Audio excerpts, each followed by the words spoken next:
जय हिंद दोस्तों, मैं हूं अनूप और आप सब लोग देख रहे हैं ग्लोबल कॉन्फ्लिक्ट। दोस्तों, हाल ही के दिनों में आप लोग सुने होंगे कि रशिया की तरफ से अपने सुखोई 30S एयरक्राफ्टों को अपग्रेड करके मजबूत बनाया गया और उसका नाम सुखोई 30 SM-2 दिया गया। और दोस्तों, इन एयरक्राफ्टों को सुपर सुखोई भी कहा जा रहा है, जो इंडियन एयरफोर्स के सुखोई 30 MKI के अपग्रेडेशन प्रोजेक्ट भी है। मतलब इंडियन एयरफोर्स द्वारा भी सुखोई 30 MKI को अपग्रेड करके इसी लेवल का बनाया जाएगा। दोस्तों, इसके अलावा इंडियन एयरफोर्स द्वारा हाल ही में अपने बेड़े में कुछ राफेल एयरक्राफ्टों को भी शामिल किया गया। और अब इसी वजह से सवाल ये भी उठ रहा है कि ये सुपर सुखोई या फिर सुखोई 30 SM-2 और राफेल दोनों एयरक्राफ्टों में कौन सा एयरक्राफ्ट बेहतरीन है और क्या सच में सुखोई 30 SM-2 राफेल से ज्यादा मजबूत है। तो दोस्तों, चलिए आज के इस वीडियो में हम जानने का कोशिश करते हैं कि इन दोनों एयरक्राफ्टों के पास क्या क्या क्षमता है और असल में कौन सा एयरक्राफ्ट ज्यादा ताकतवर है। और इसे जानने के लिए वीडियो के आखिर तक बने रहिए और चैनल को सब्सक्राइब और वीडियो को जरूर लाइक कीजिए। दोस्तों, रशियन सुखोई 30 SM या S एयरक्राफ्टों को रशियन एयरफोर्स के सबसे पावरफुल एयरक्राफ्टों में गिना जाता है। इन एयरक्राफ्टों को मजबूत तरीन बनाए रखने के लिए रशिया द्वारा समय समय पे इसे अपग्रेड और मॉडर्नाइज भी किया जाता है। और इस दरमियान जो SM-2 वर्जन में अपग्रेड किया गया है, उन एयरक्राफ्टों को रशियन एयरफोर्स के सबसे पावरफुल एयरक्राफ्ट सुखोई 35 के बराबर ही माना जा रहा है, क्योंकि एयरक्राफ्टों को अपग्रेड करने के लिए सुखोई 35 में इस्तेमाल होने वाला रडार, इंजन और एवियोनिक्स के साथ साथ अन्य इक्विपमेंटों को भी इस्तेमाल किया गया है। दोस्तों, रशिया द्वारा इन एयरक्राफ्टों को अपग्रेड करने के बाद 4++ जनरेशन का दर्जा दिया जा रहा है। और रशिया के तरफ से जिन देशों में सुखोई 30 एयरक्राफ्टों के अलग अलग वर्जन इस्तेमाल किया जा रहा है, उन्हें भी अपने एयरक्राफ्टों को अपग्रेड करने का ऑफर किया जा रहा है। और इन देशों में भारत, मलेशिया, वियतनाम, चाइना और अल्जीरिया जैसे देश भी शामिल है। दोस्तों, सुखोई 30 SM-2 और राफेल एयरक्राफ्टों को अगर कंपेयर किया जाए तो इन दोनों एयरक्राफ्टों का कॉस्ट फैक्टर भी एक महत्वपूर्ण बात बन सकता है।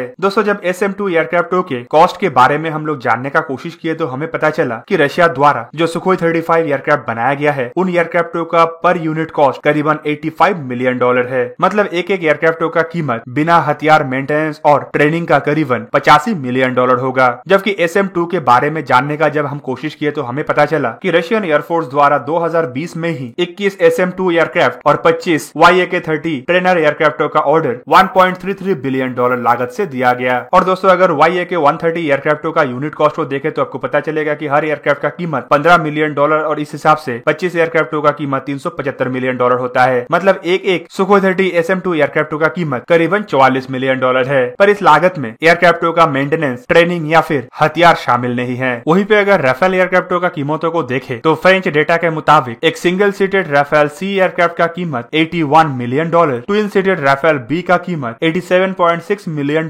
जबकि नेवी के राफेल का कीमत $93.6 मिलियन है। और दोस्तों, इस कीमत में भी मेंटेनेंस, हथियार या फिर ट्रेनिंग फैसिलिटीज शामिल नहीं है। पर इंडिया टुडे के एक डेटा के मुताबिक 2018 में राफेल एयरक्राफ्टों का कीमत करीबन पर यूनिट 200 से 250 मिलियन है, जिसमें मेंटेनेंस, पायलट का ट्रेनिंग और हथियार और स्पेयर पार्ट्स भी शामिल है। दोस्तों, इंजन और रडार को देखें तो सुखोई 30 SM-2 एयरक्राफ्टों को रशिया द्वारा काफी ज्यादा उन्नत किया गया है। जहां पे पहले सुखोई 30 के वर्जन में AL-31 इंजनों का इस्तेमाल किया जाता था, वहीं पे अब इन एयरक्राफ्टों में सुखोई 35 में इस्तेमाल होने वाला AL-41 इंजनों का इस्तेमाल किया जा रहा है। रशिया के सुखोई 30 एयरक्राफ्टों में बेसिकली बार्स नामक passive electronic scan array radar का इस्तेमाल किया जाता है, जो पावरफुल तो है लेकिन आकार में बड़ा और थोड़ा भारी है। पर सुखोई 30 SM-2 एयरक्राफ्टों को अपग्रेड करके इसमें और ज्यादा powerful passive electronic scan array radar IRWIS-E का इस्तेमाल किया गया है। दोस्तों, इसका डिटेक्शन रेंज और दुश्मन के खिलाफ काउंटर मेजर सिस्टम फिलहाल इस्तेमाल होने वाला बार्स रडार के तुलना में काफी उन्नत है। पर फिर भी ये active electronic scan array radar के तुलना में थोड़ा कमजोर है। जबकि इंडिया का जो सुपर सुखोई का प्रोजेक्ट है, उसके तहत इसमें passive electronic scan array radar की जगह में active electronic scan array radar लगाया जाएगा। और दोस्तों, ये रडार भी ZUK-AE नामक रडार है, जो रशियन कंपनी द्वारा ही डेवलप किया गया है। दोस्तों, सुखोई 30 SM एयरक्राफ्टों में इंजन अपग्रेडेशन के साथ रशिया द्वारा इसमें जो इंजन लगाया जा रहा है वो 3D थ्रस्ट वेक्टरिंग इंजन है। और ये पुराने इंजन के तुलना में करीबन 16% ज्यादा पावर जनरेट कर सकता है। इवन इन इंजनों के लाइफ साइकिल भी पुराने इंजनों के तुलना में करीबन दुगना है और ये 4000 घंटे तक आसानी से इस्तेमाल हो सकता है। और दोस्तों, इन इंजनों का थ्रस्ट जनरेशन क्षमता करीबन 14,500 किलोग्राम फोर्स है। दोस्तों, अब चलिए जानने का कोशिश करते हैं राफेल एयरक्राफ्टों का कुछ स्पेसिफिकेशन के बारे में। दोस्तों, राफेल एयरक्राफ्टों में M88 इंजनों का इस्तेमाल किया गया है और इसका पावर को अगर आप देखें तो आपको पता चलेगा पावर के मामले में शायद ये सुखोई 30 में इस्तेमाल होने वाले इंजन के आसपास भी नहीं भटकता।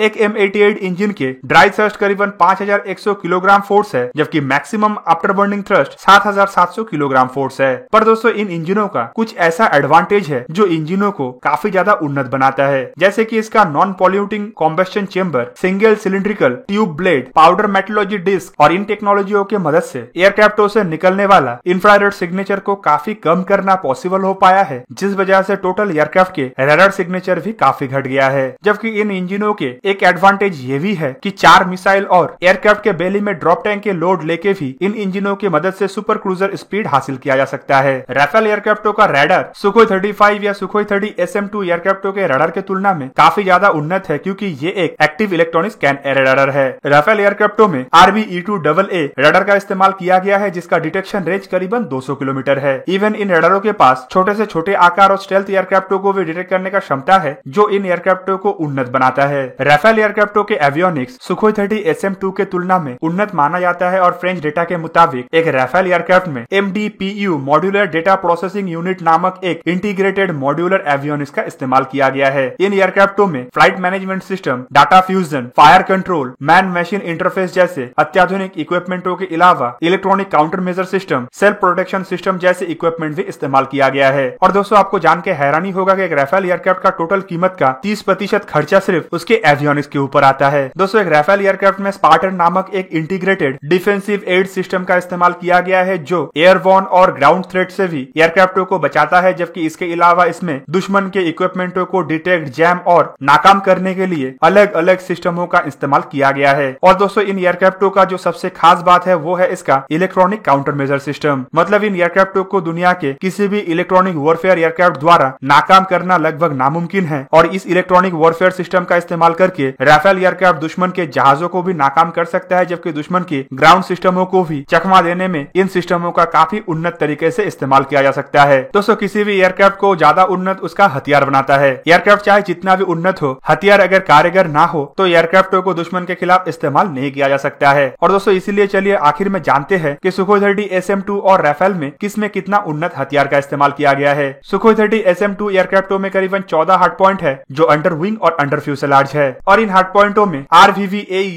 RVV-SD, RVV-MD, R-73E जैसे air to air missile, KH-31PD, KH-31A, KH-29TEL, KH-59MK, KAV-500 series और KAV-1500 सीरीज के गाइडेड बॉम्ब जैसे हथियारों को लगाया जा सकता है। जबकि इंडिया की जो सुखोई 30 MKI एयरक्राफ्ट है उसमें तो ब्रह्मोस जैसे दुनिया के सबसे खतरनाक तरीन एयर लॉन्च क्रूज मिसाइलों को भी लगाया गया है। और दोस्तों, इन हथियारों में जो RVV-AE है उसका रेंज करीबन 80 से 100 किलोमीटर है, जबकि इससे ज्यादा खतरनाक हथियार तो राफेल एयरक्राफ्टों में इस्तेमाल होता है। एक राफेल एयरक्राफ्ट में भी करीबन 14 हार्ड पॉइंट है, जिनमें mica, meteor, hammer, scalp, AIM-39 exotic जैसे मिसाइलों को लगाया जा सकता है। जबकि इसके अलावा लेजर गाइडेड और रेडियो गाइडेड बॉम्ब को भी लगाया जा सकता है। और दोस्तों, आपको सुन के हैरानी होगा कि एक मीटियोर मिसाइल का रेंज करीबन 150 किलोमीटर है। तो कुल मिला के रशिया की तरफ से जो सुपर सुखोई या फिर सुखोई 30 SM-2 एयरक्राफ्टों को अपग्रेड किया गया है वो ऑब्वियसली पहले के वर्जन के तुलना में काफी ज्यादा उन्नत है, लेकिन अभी भी इन एयरक्राफ्टों को इतना उन्नत नहीं कहा जा सकता है कि ये राफेल एयरक्राफ्टों को साफ साफ चुनौती दे पाए। पर कुछ मामले में राफेल एयरक्राफ्टों को काफी खामियां है, जैसे कि इसमें किसी तरीके का थ्रस्ट वेक्टरिंग इंजन का इस्तेमाल नहीं किया गया है, या फिर राफेल एयरक्राफ्टों का स्पीड सुखोई 30 SM-2 के तुलना में काफी कम और हथियार कैरिंग कैपेसिटी भी सुखोई 30 MKI के तुलना में या सुपर सुखोई के तुलना में काफी कम है। तो दोस्तों, ये था आज का वीडियो। अगर आपको वीडियो अच्छा लगा तो उसे लाइक कीजिए और मेरे चैनल को सब्सक्राइब कीजिए और साथ में बना हुआ बेल आइकन को भी प्रेस कर दीजिए, ताकि आप मेरा वीडियो देख पाए सबसे पहले। जय हिंद।